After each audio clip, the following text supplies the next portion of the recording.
What's up everybody, my name's Jake, you're watching Rum and Cook. Welcome back to Patio. Today on the channel we're doing a unique video. I'm actually combining 3 different videos all into one. I'm going to chop it up to try and make it not be too long, but it will be longer than my normal video. I'll put chapters in it. What are we doing? First, we're going to do an unboxing video on the Yoder. We're going to take it out of the box, put it together, put it on its feet. Then I'm going to show you a little bit of behind the scenes on how it works. And then with a new Yoder, you need to do a burn-in. So we're gonna do the burn-in video. And finally, we're gonna do a seasoning video all at once. So if you have a Yoder on order or you're in the market for one, this entire video is gonna be helpful for you. If you have an existing Yoder, I'm going to put some chapters in. You're probably just going to want to jump to the seasoning portion of it. This is something you should do, and you'll find that helpful. It just helps keep the inside looking good, keeps rust off the racks, off the diffuser, that kind of thing. So you can jump right to that. So if you've been here before, you know that I had a Yoder, so you're probably wondering why I'm doing an unboxing. If you haven't been here before, welcome. We drink rum and coke and grill things. If that's your thing, don't forget to subscribe. But in my deep clean video, I brought you in close, talked a little bit about rust, and I had sent pictures to Yoder with all the rust, and they told me that they felt they had a defective paint job.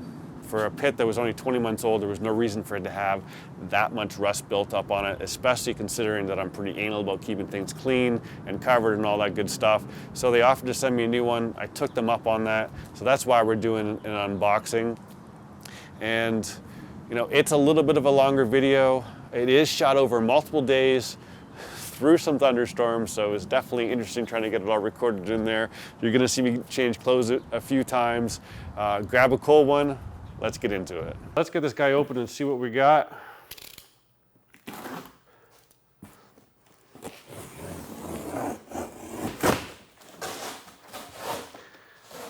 Now, if you're not aware, I think this guy weighs about 330 pounds, so it's not something you try and do yourself.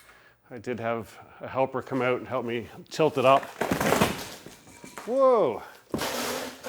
Let's guard our rum and coke.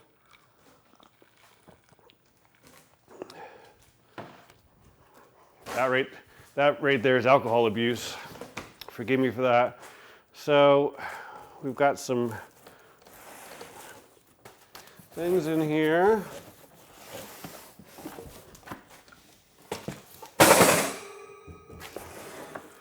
This is our side rack, or sorry, this will actually be the front rack. All right, so in here we've got instruction manual, we've got our grates, we'll put those off to the side. Here we go, that's what I'm looking for. Our assembly instructions.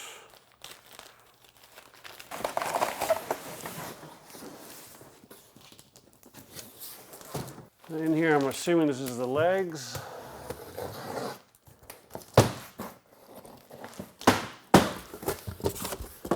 Yeah.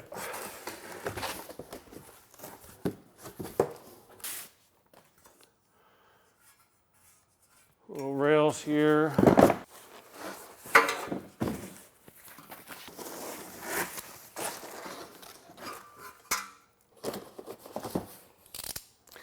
So in here we've got, this is our top rack, right? So when you buy one, it comes with the full rack. The accessory that I always recommend right at the gate is the half rack. I just like it because you can use some area up here, but you can still get full access to the bottom. Totally optional, up to you. Now the one thing that they've changed since I did my review video and since I got mine is now it comes with a 2-piece diffuser plate. So originally, this was an add-on option. Now it's standard, and essentially this allows you to open up the firebox and do direct grilling. I'm glad they made it standard. Definitely something you want to have regardless. This is our bottom shelf. This will be our legs.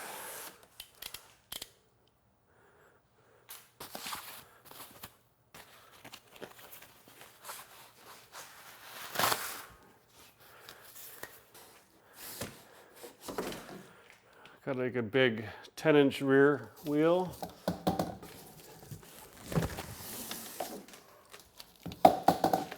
And you guys have seen me, well, you haven't seen me do it on camera, but you've seen the grill move around the patio. It moves around very easily.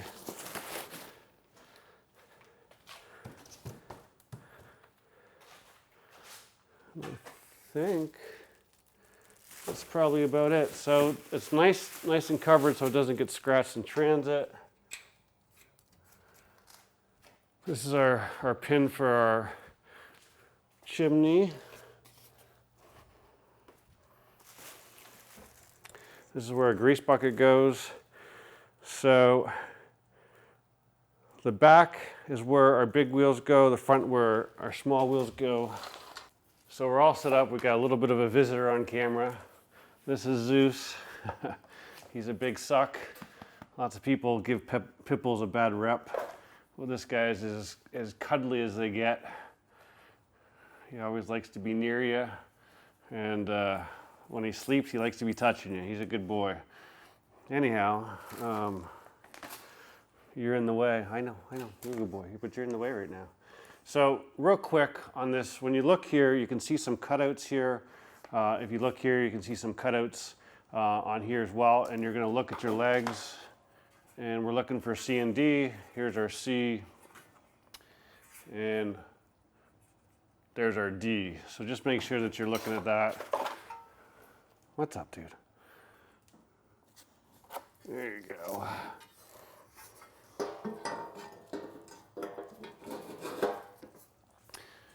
So what'll happen here is you just put these in, slide them in. Right, and you need this cutout end because we've got the barrel for the wheel there. All right, so we've got our front wheels on here. They're in good shape. We've got 4 bolts holding them on, just like the back ones. The wheels are held on with an axle, and then there's a cotter pin in here. And now what we're gonna do is we're just gonna put in our braces. So obviously put Yoder smokers up so you can read it. So what we've got here, the hopper's at the one end.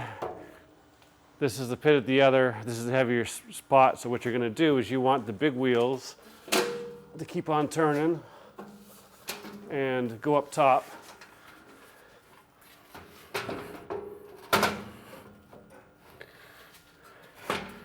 And they just slide right over top of there. Right, and if you're smart, you'll bring some screws up to hold them in place.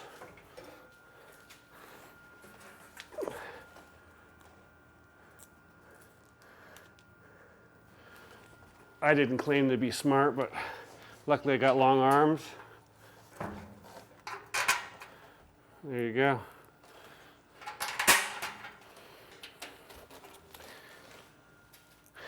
Now there's going to be 4 screws a side, right? 4 here, 4 on the side, 4 on this side, same on the bottom.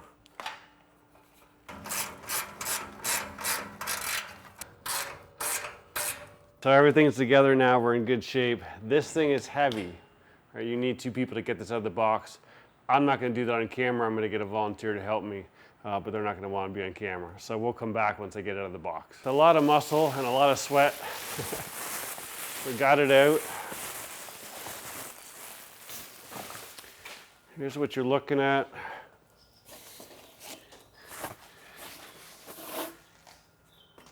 We've got our chimney here. Now the nice thing about the way this is designed is there is a stopper, so it will only go in so far, right? So when you're using it, you're up.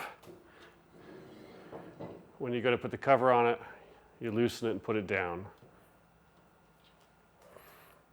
We've got our trays here. Now these guys,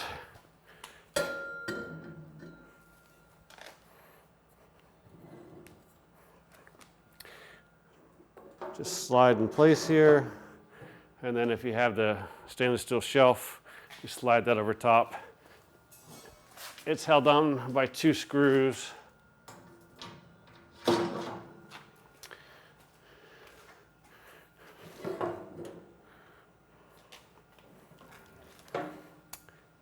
And here we are. I've got a little plastic to take off there.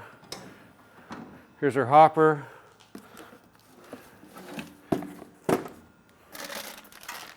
Got a power cord in our hopper. What else is in here? Probably a can of paint.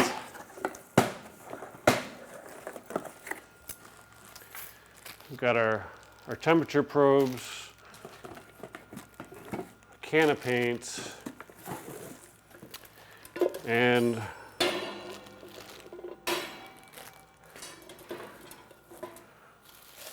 our grease bucket.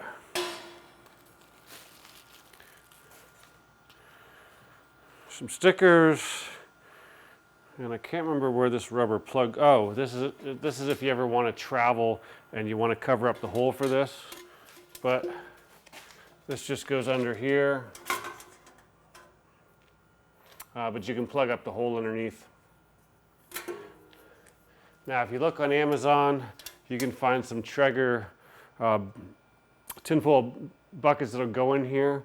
They also have some no-name brands, doesn't have to be Traeger, but that just keeps this clean, and then when it fills up with grease, you just throw the other ones out.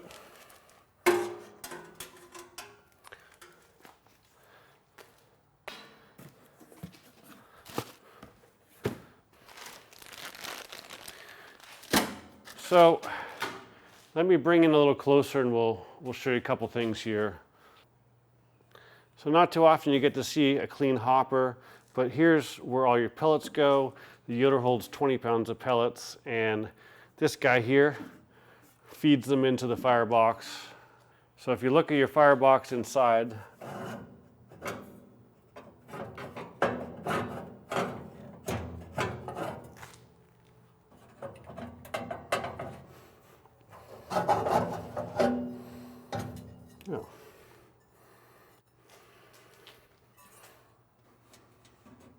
In through the auger here, they drop in this tray. We've got a ceramic igniter here. It turns on in the beginning to get the pellets smoking and burning, and then once they light, it goes off, and the auger and temperature just controls how many pellets go in to help it burn. So when you're cleaning this out, you want to keep this fire box in here clean so you get proper air movement. And you want to keep your plate clean. This here's our damper.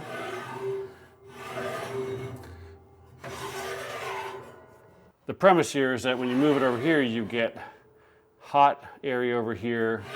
This is even cooking, and this helps it get a little hotter over here. Now, without the removable diffuser door, when you push it over here, it really helps to get it hot. But with the removable diffuser plate there, when you put this in the grill mode, it's going to get up to 700, 750, no problem. So I don't really see a need to push it over that way. Totally up to you. From the outside, here's our slider for our damper.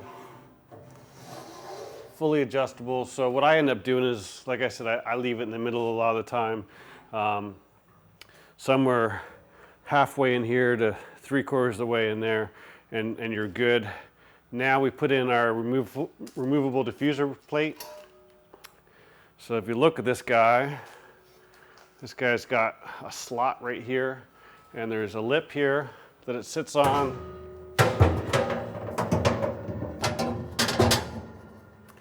This helps make sure that we're centered here. And then the last piece, of course, is our full rack, right? So this guy's got some lips here.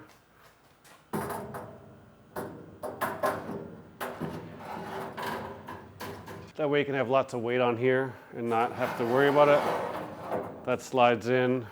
Obviously on the floor here I've got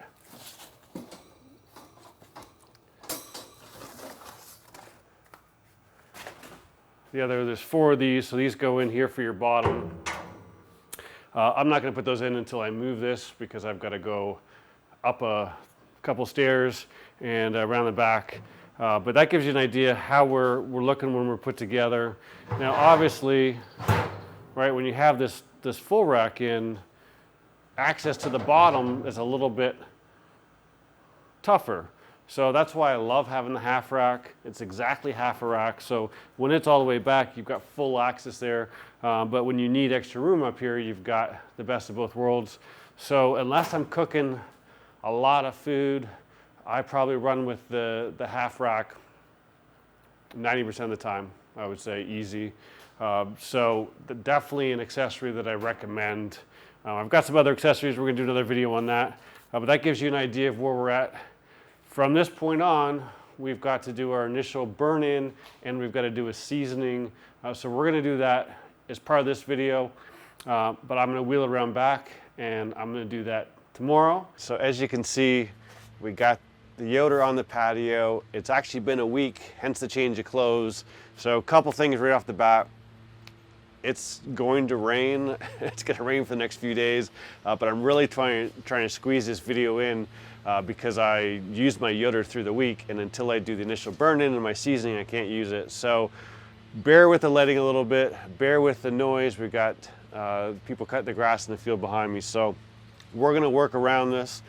I've got a big umbrella here, but I can't have all my lights up. So all that aside, we've got this around here now. It's been out for a week and we actually had a very heavy rain last night. And right away I noticed with the new cover, it is definitely thicker than the old cover and put together nicely, but I see pooling on here. I don't know if it's going to come across on camera, but there's actually pooling on top of the cover, which is a great thing. So this is a much improved cover over the one from 2 years ago.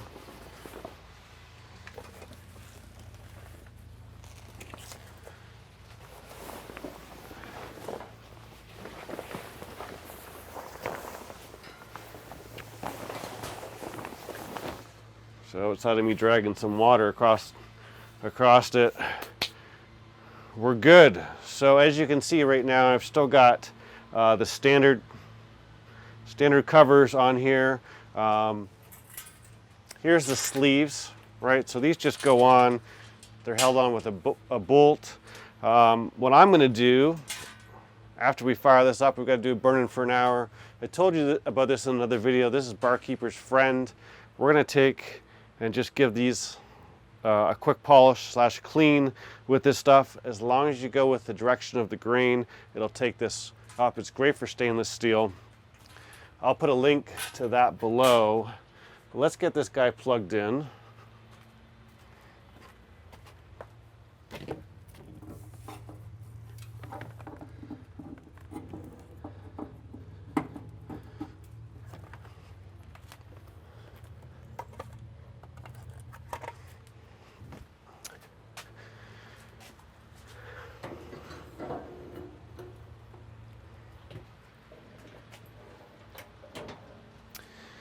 And what we're gonna do is the initial burn-in process is an hour at 350. We haven't put pellets in here yet, so we're gonna put some pellets in here. We're gonna go through that process. Once that's done, depending on the weather, I'm gonna let it cool off, and then we're gonna do seasoning. So we're gonna wrap that up all in one video for you. That way you've got the process. And in my deep cleaning video, I did talk about seasoning, and I recorded a whole dedicated video to seasoning, but once this guy arrived, I'm like, I gotta season it, so we're just gonna show you the whole process again on a brand new grill. To get this guy started, first off,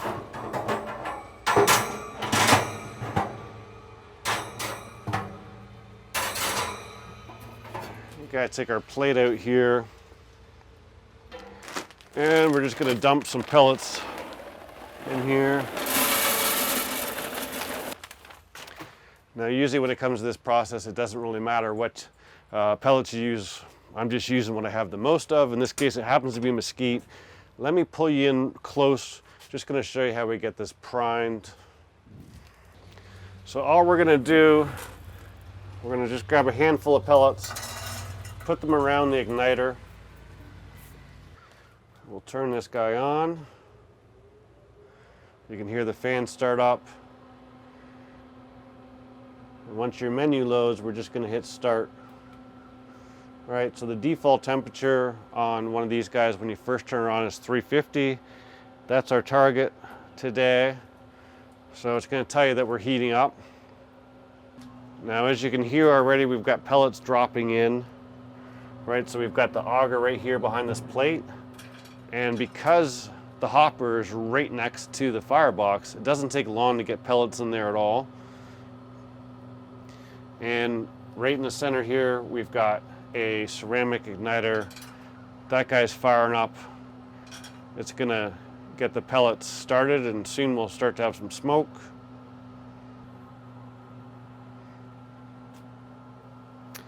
All right, so now you can see some smoke going.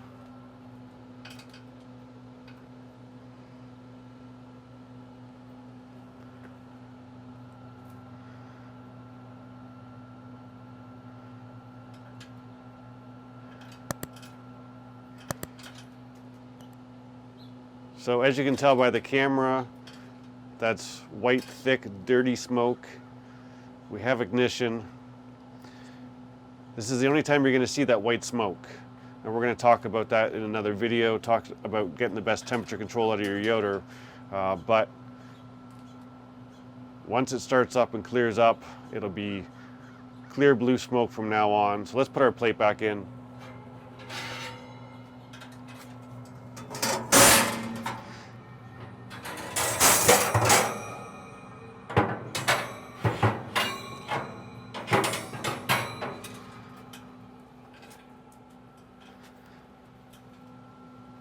Put it in our top rack.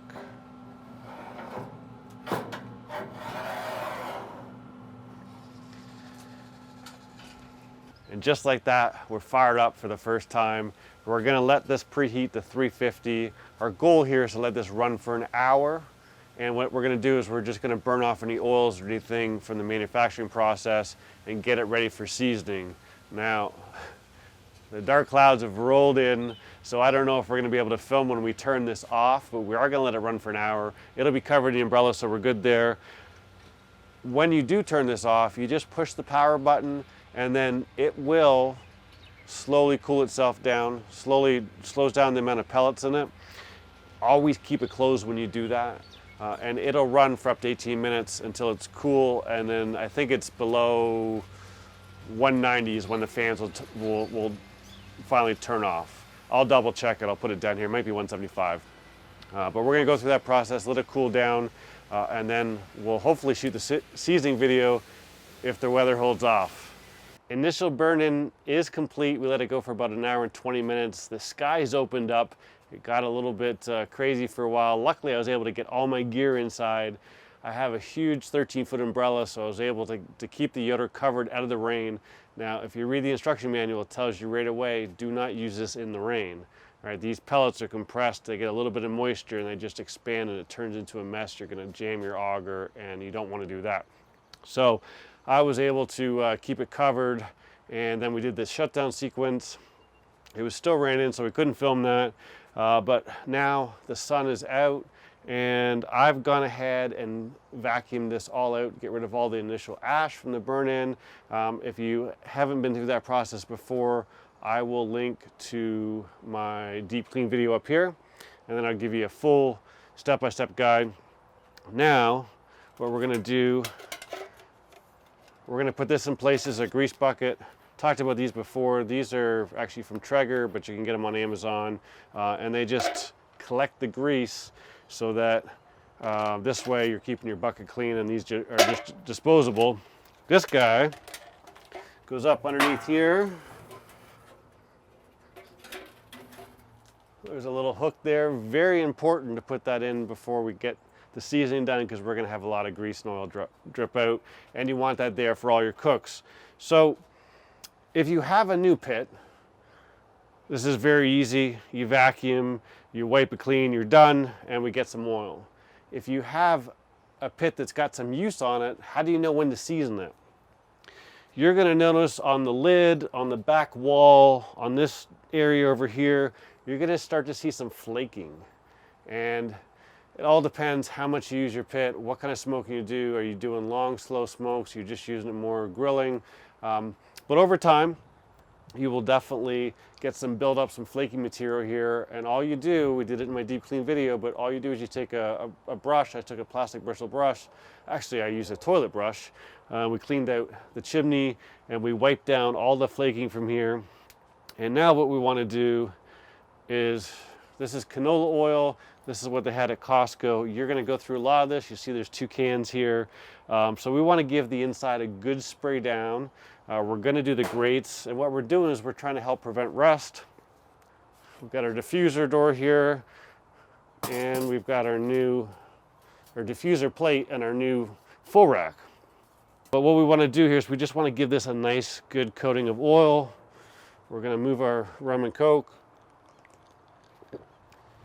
Don't need any oil in it.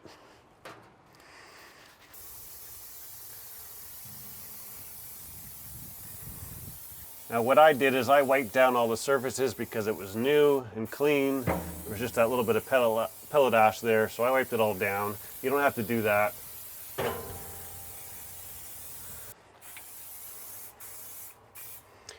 We're going to do the damper here. And don't forget to get the lid.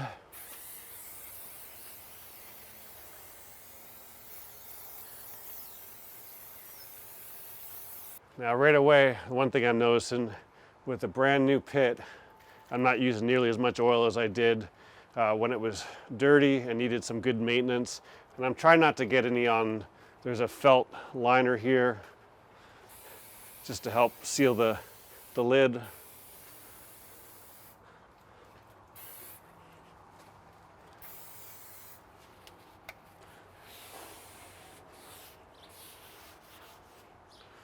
Now don't worry about the outside. Just gonna wipe up some excess. We're gonna deal with the outside in the next video. But now we're in pretty good shape, so let's get our diffuser plate done. And if you have an existing pit, just give it a little bit of a brush off, right? You're gonna have a little bit of flaking rust on the bottom of here, that's normal. Give that a brush off before you spray this down.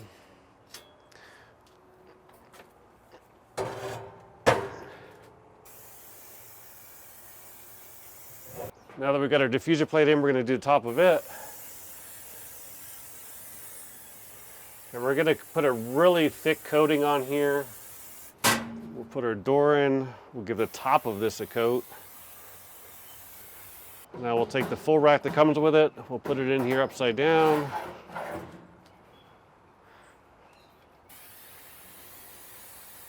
Make sure you get all edges of this rack.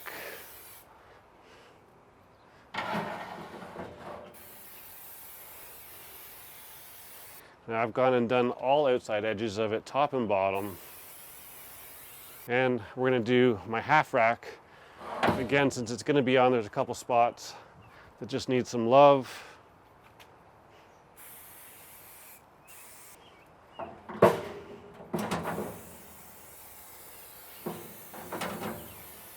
Now, everything's got a nice even coat. If you've got some other accessories with it, you could put in a cast iron. If you got the cast iron piece, you could do that in here. Don't put your racks in there. We're going to keep them clean. So now what we're going to do is we're going to fire this guy up. So when you first turn it on, it starts at 350. We turn it up to 400. You can go anywhere 350 to 450. We've got some smoke. That means we can close this up now. We're going to go a couple hours. And what I'm going to do is near the end of it, we're going to open it up and I'm just going to see if there's any pooling, especially on the lid, and just give that a wipe down. We don't need any excess there. But go until majority of that oil is all burned in. So what we're trying to do is we're just trying to build up a coating, much like a cast iron pan. With a cast iron pan, you treat it with oil and you build it up and it becomes non-stick and doesn't rust. We're doing the same thing here, although we don't care about the non-stick part of it. But what we're doing is we're just building up a coating of protection here. The oil is going to polymerize, I think is the correct term, and we're just going to put a protective coating on the whole thing, and that'll help aid with any rust on the inside, on the The damper on the 640 just helps keep it sliding well. So we're just going to let this go. We're not going to go far. Keep an eye on it, make sure we don't have any issues. Now, just for reference, we almost use this entire can on a new one. So on one that you're doing that's got some buildup and you need a little bit of a heavier coating on it, you're definitely going to go through probably more than one can, and depending what accessories you have on the inside. So now we just let it go and do its thing. I'll show you what we look like when we're done. 3.5 hours later, we've been through a rainstorm, another break in the weather, then a thunderstorm. Now we've got another break. So we're coming out to wrap up. It's in shutdown mode. What did we learn? Number one, since it's a brand new pit with no buildup of anything inside of it, definitely used a little too much oil on the lid. Everywhere else is kind of fine. What we did, you can't see now, there's no shiny spots here. If you've got some shiny spots, you definitely want to wipe them down. I just used a shop towel here, heavy duty paper towel, whatever you want to use, and just gave it a wipe down all around the lid.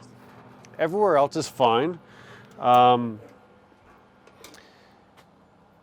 When I seasoned my last pit, it had a whole bunch of buildup in it from use, and that kind of soaks up the oil a little bit, so went through a lot more oil. Since this was all new, we just really needed more of a thinner coat on it. So what I did, about an hour and a half in, I could tell that it definitely wasn't curing the way I wanted it. So I turned it up to 450 and just let it go. Rain came in and thunderstorms, so we let it go a little longer. I would say probably about 3 hours in, the rain started to break. I came out, been checking it on and off, and I just noticed some shiny spots on there. So we gave it a wipe down and just let it go another 30 minutes, and then we powered it off. You can see here the fuser's buttery smooth, which is nice. Everything inside looks really good, so we're in really good shape. So, you know, if you're doing this to a pit that you've used for a year, 3 years, 5 years, whatever, you can definitely use a little bit more oil, but on a brand new pit, you don't need as much. So find that sweet spot. Overall, as long as you don't have a lot of shiny oil left over, you're in good shape, right? You want it to dull up and you're done. It's time to get cooking. And then, like I said earlier, when you see some of that flaky buildup inside, you know it's time to do it again. So that's all we've got. You can see the stainless steel cleaned up nicely with the Barkeeper's Friends. They're in good shape. So now we can get back to cooking. All I'm gonna do, excuse me, all I'm gonna do is I'm gonna wash the grate level racks just with soap and water so we know that they're clean. And then we're getting to cooking. So I'm gonna start to do some cooks on this.